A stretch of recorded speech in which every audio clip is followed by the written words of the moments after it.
The Filipinos is Worth Dying For by the Manila Times, August 22, 2010, an abridgment of the speech given by our democracy icon on August 4, 1980, at a convocation of the Asia Society in New York City.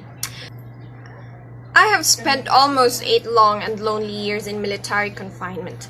The problem of martial rule and its injustices have nagged me all these years.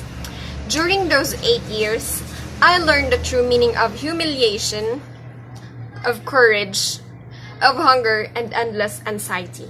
Rather than be bitter, I have learned to accept my suffering as a cleansing process and a rare opportunity to really grapple with the problems of the Filipino. I have asked myself many times, is the Filipino worth suffering or even dying for? Is he not a coward who would readily yield to any colonizer, be he foreign or homegrown? Is a Filipino more comfortable under an authoritarian leader because he does not want to be burdened with the freedom of choice? Is he unprepared or worse, ill-suited for presidential or parliamentary democracy? I have carefully weighed the virtues and the faults of the Filipino, and I have come to the conclusion that he is worth dying for because he is the nation's greatest untapped resource. He is not a coward, he values life, and he tends to give his leader the maximum benefit of the doubt. Given a good leader, because he is a good follower, the Filipino can attain great heights. It would seem that he is more comfortable in being told to do than to think for himself. But this is only a superficial impression because deep down in his being, he loves freedom but puts the highest premium on human life and human dignity. Hence, he would try to adapt till his patience runs out. Is the Filipino prepared for democracy? Definitely.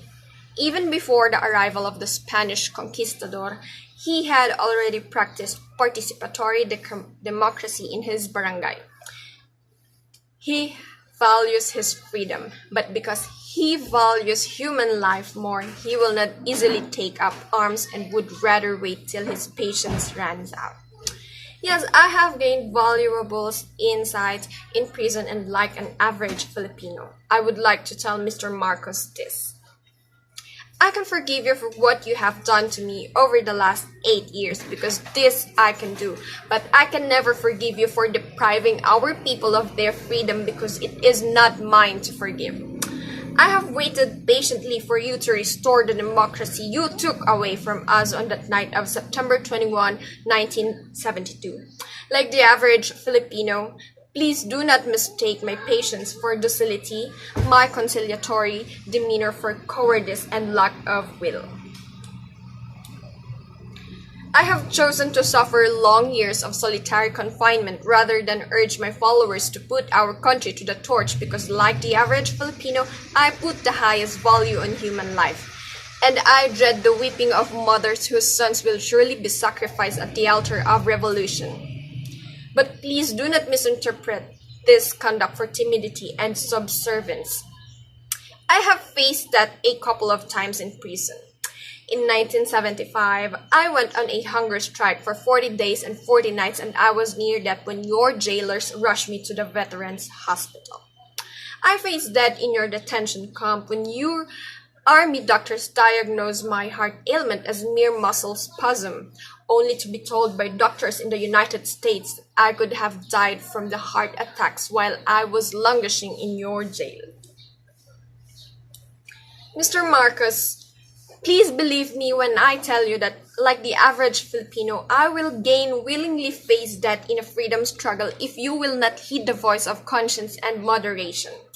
You were a soldier once, and you have repeatedly said many times, it is an honor to die for one's country and for one's freedom.